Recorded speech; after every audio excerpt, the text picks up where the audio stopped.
जय श्री राम। आइए चलते हैं हम आपको फिर प्रभु श्री राम के रामचरितमानस की कथा अयोध्या कांड में, जो ये अयोध्या कांड आज आपका समापन हो जाएगा।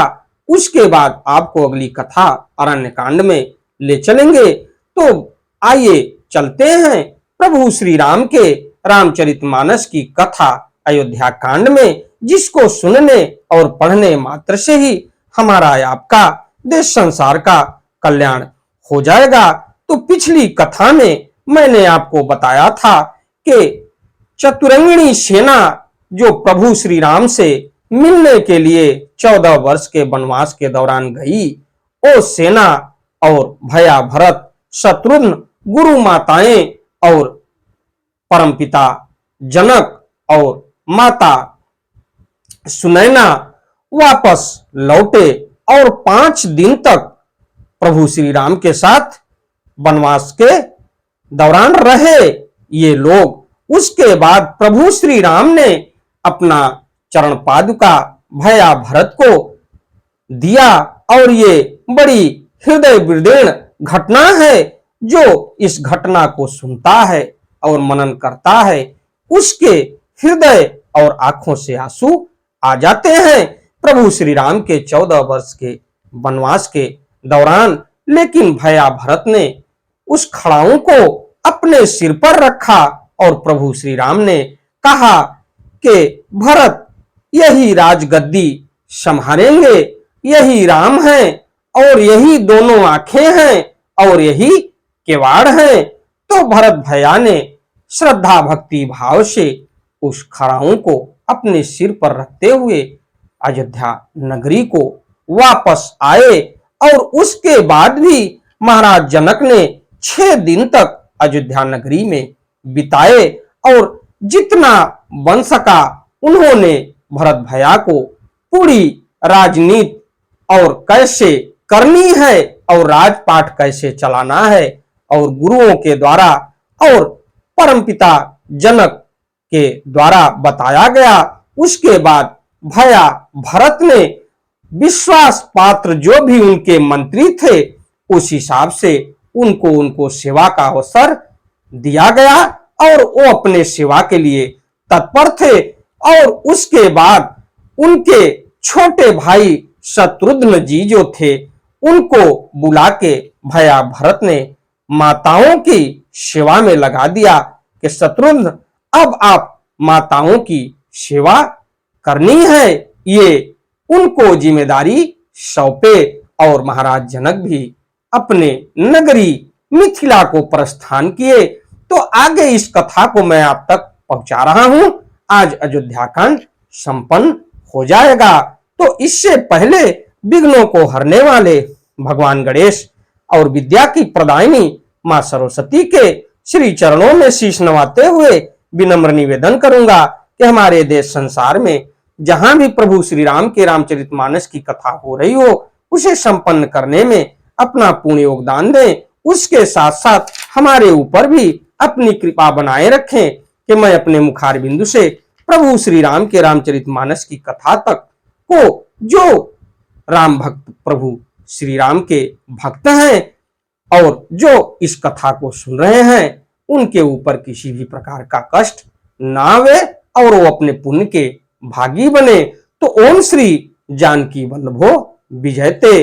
तो भूसुर बोल भरत कर जोरे, करि प्रणाम भय विनय निहोरे, ऊंच नीच कारज भल पोचू, आयसु देव न करब सकोचू। ब्राह्मणों को बुलाकर भरत जी ने हाथ जोड़कर प्रणाम कर अवस्था के अनुसार विनय और निहोरा किया कि आप लोग ऊंचा नीचा, छोटा बड़ा, अच्छा मंदा जो कुछ भी कार्य हो उसके लिए आज्ञा दीजिएगा, संकोच न कीजिएगा। ये भैया भरत अयोध्या नगरी में पहुंचने के बाद प्रभु श्री राम के आदेशानुसार ये कह रहे हैं कि बड़े छोटे जो भी होंगे, हमारे लायक जो भी सहयोग होगा, तो आप संकोच न करिएगा, आप हमसे शीघ्र कहिएगा और उसका मैं निदान करूंगा। परिजन पुरजन प्रजा बुलाए, समाधान करी सुबस बसाए सानुज गे गुर गेह बहोरी करी दंडवत कहत कर जोरी। तो भरत जी ने फिर पुनः परिवार के लोगों को और नगरवासियों को बुलाए और उसके बाद प्रजा को बुलाकर उनका समाधान करके उनको सुखपूर्वक बसाया। फिर छोटे भाई शत्रुघ्न जी सहित वे गुरुजी के घर गए और दंडवत करके हाथ जोड़कर बोले, आयस होइत रहो सनेमा, बोले मुनि तन पुलक सपेमा, समुझब कहब करब तुम जोई, धर्म सारु जग होई ही सोई। तो आज्ञा हो तो मैं नियम पूर्वक रहूं। मुनि वशिष्ठ जी पुलकित शरीर हो प्रेम के साथ बोले, हे भरत, तुम जो कुछ समझोगे, कहोगे और करोगे वही जगत में धर्म का सार होगा। ये गुरु वशिष्ठ भरत भैया को कह रहे हैं कि आप जो करेंगे और कहेंगे वो ही जगत में धर्म का सार होगा और आपके करनी की गाथा पूरे युगों तक गाई जाएगी। सुन सिख पाई आशीष बड़ी, गनक बोल दिनु साध, सिंहासन प्रभु पादुका बैठा रे निरुपाध। तो भरत जी ने यह सुनकर और शिक्षा तथा बड़ा आशीर्वाद पाकर ज्योतिषियों को बुलाया और दिन अच्छा मुहूर्त साध कर प्रभु की चरण पादुका को निर्विघ्नता पूर्वक सिंहासन पर विराजित किया। तो अब देखिए कि भैया भरत सबको आदेश भी दिए और प्रभु श्री राम के मुहूर्त और समय जानकर ज्योतिषाचार्यों से सम्मत लेके प्रभु श्री राम के सिंहासन पर जो प्रभु श्री राम का अधिकार है उनके चरण पादुका को रखने की तैयारी हो रही है। तो भरत जी ने यह सुनकर और शिक्षा तथा बड़ा आशीर्वाद पाकर ज्योतिषियों को बुलाया और दिन अच्छा मुहूर्त साध कर प्रभु की चरण पादुकाओं को निर्विघ्नता पूर्वक सिंहासन पर विराजित कराया। राम मातु गुरु पद सिरुनाई, प्रभु पद पीठ रजाय सुपाई, नंदी गांव करी परन कुटीरा, किन्हन निवास धर्म धुर धीरा।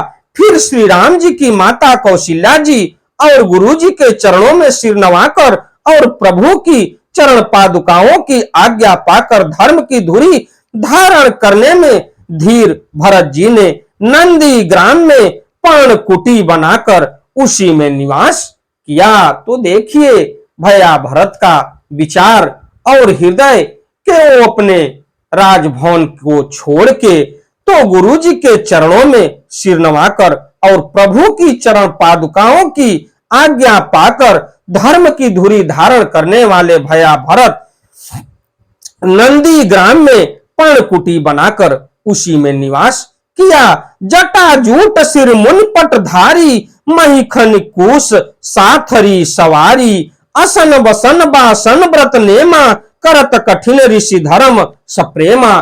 तो सिर पर जटाजूट और शरीर में मुनियों के वल्कल वस्त्र धारण कर पृथ्वी को खोदकर उसके अंदर कुश की आसनी बिछाकर भोजन वस्त्र बर्तन व्रत नियम सभी बातों में वे ऋषियों के कठिन धर्म का प्रेम सहित आचरण करने लगे। भैया भरत के प्रभु को दुख है तो हमको कहां से सुख होगा, प्रभु अगर वन में है तो मैं कैसे महल में रहूंगा। तो इसीलिए वो अपनी पर्णकुटी बना के कुशा का आसन बिछा के और जमीन पे ही सोना शुरू किए। और उसके साथ साथ देखा जाए तो भैया भरत के ऊपर गुरुओं का आशीर्वाद था और उसके साथ साथ प्रभु की लीला थी और प्रभु का आशीर्वाद भी था। तो भूषण बसन भोग सुख भूरी, मन तन वचन तजे तिन तूरी, अवध राजु सुर राजु सिहाई, दशरथ धनु सुनि धन लजाई। तो गहने कपड़े और अनेकों प्रकार के भोग सुखों को मन तन और वचन से तृण तोड़कर प्रतिज्ञा करके त्याग दिया। जिस अयोध्या के राज्य को देवराज इंद्र सिहाते थे और जहां के राजा दशरथ जी की संपत्ति सुनकर कुबेर भी लजा जाते थे, ऐसे सिंहासन को, और ऐसे देखा जाए तो संपत्ति को छोड़ के भया भरत कुशा के आसन पर सो रहे हैं।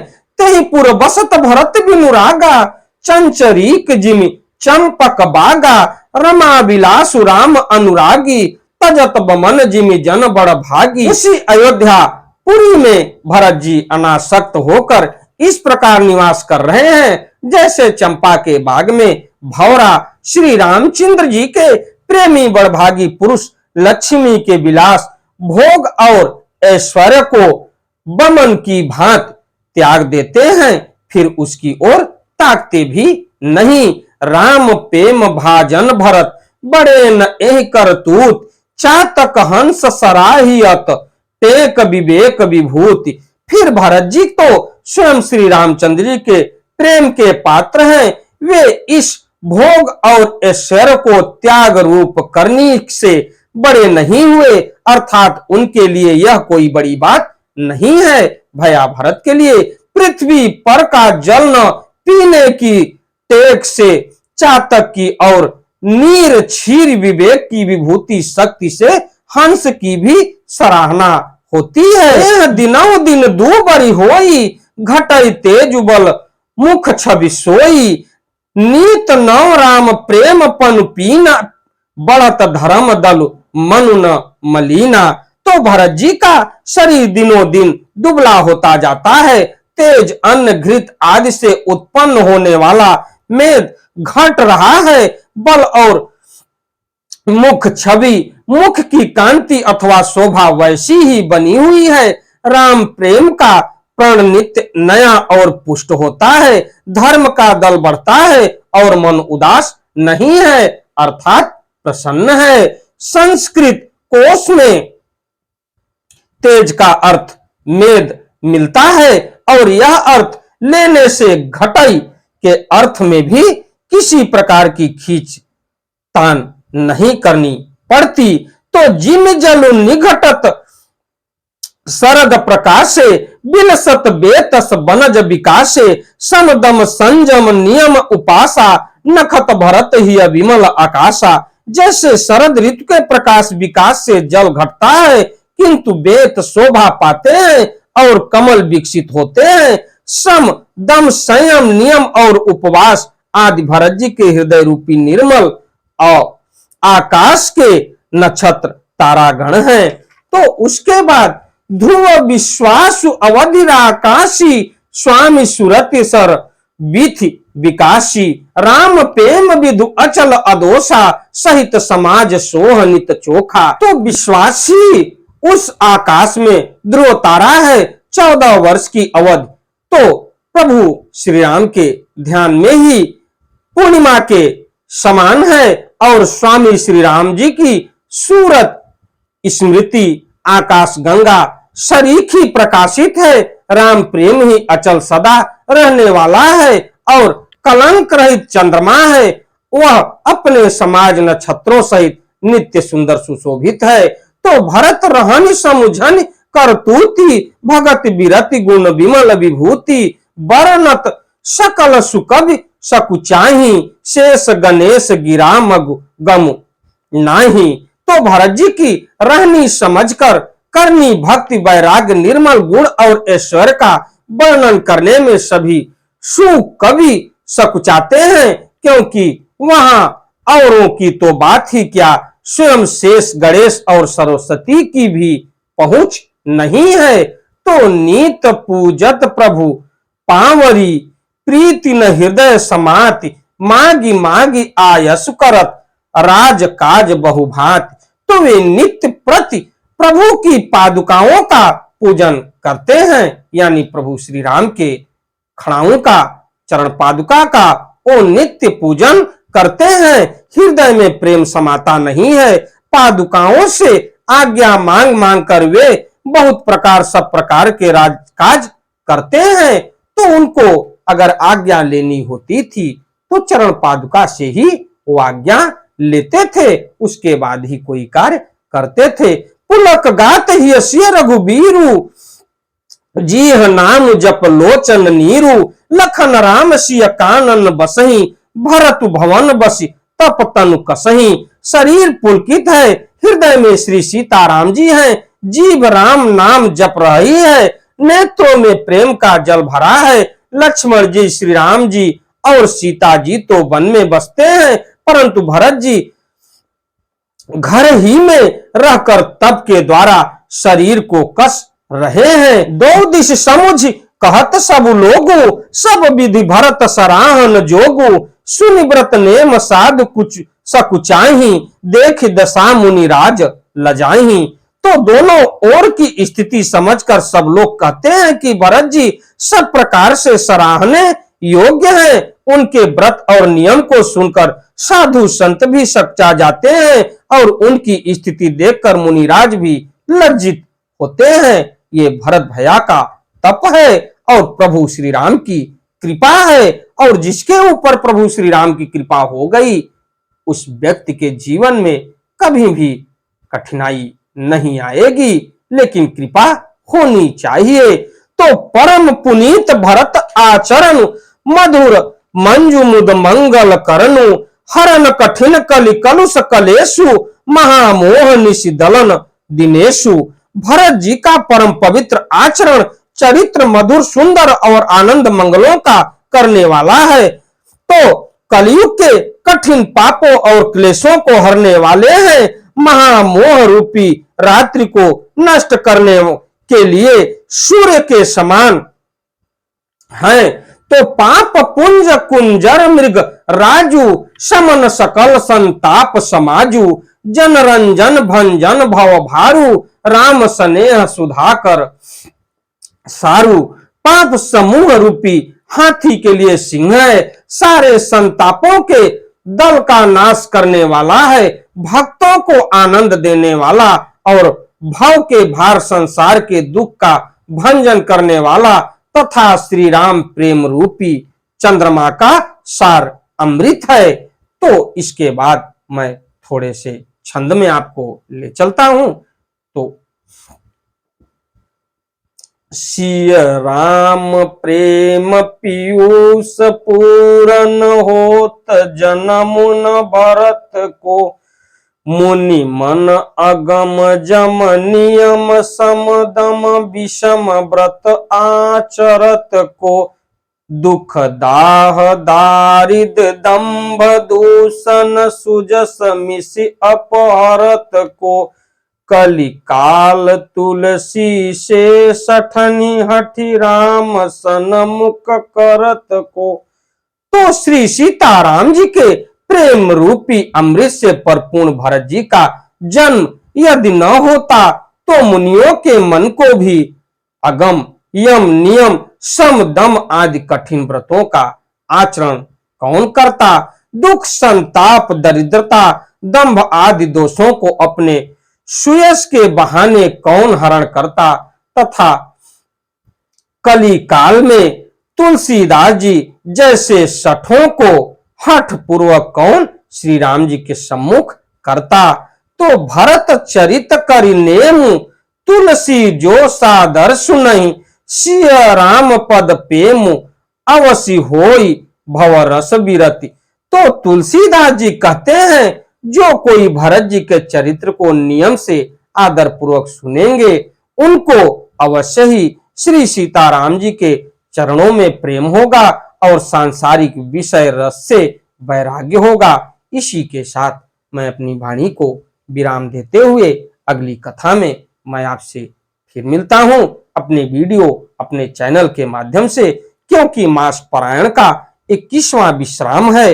तो उसके बाद प्रभु श्री राम की कथा में मैं आपको ले चलूंगा और जो आगे की कथा है अयोध्या कांड के बाद अरण्य कांड है। अयोध्या कांड संपन्न हुआ, अब प्रभु की लीलाओं का कांड आगे आपको मिलेगा कि किस हिसाब से प्रभु जंगलों में विचरण करते हुए माता वैदेही बिछड़ती हैं और कितने देखा जाए तो दैत्यों का संहार भी करते हैं। इस प्रकार इति श्रीमद् राम चरित मानस से सकल कलि कलुष विध्वंस ने द्वितीय सोपान समाप्त। तो कलयुग के संपूर्ण पापों को विध्वंस करने वाले श्री रामचरितमानस का यह दूसरा सोपान समाप्त हुआ।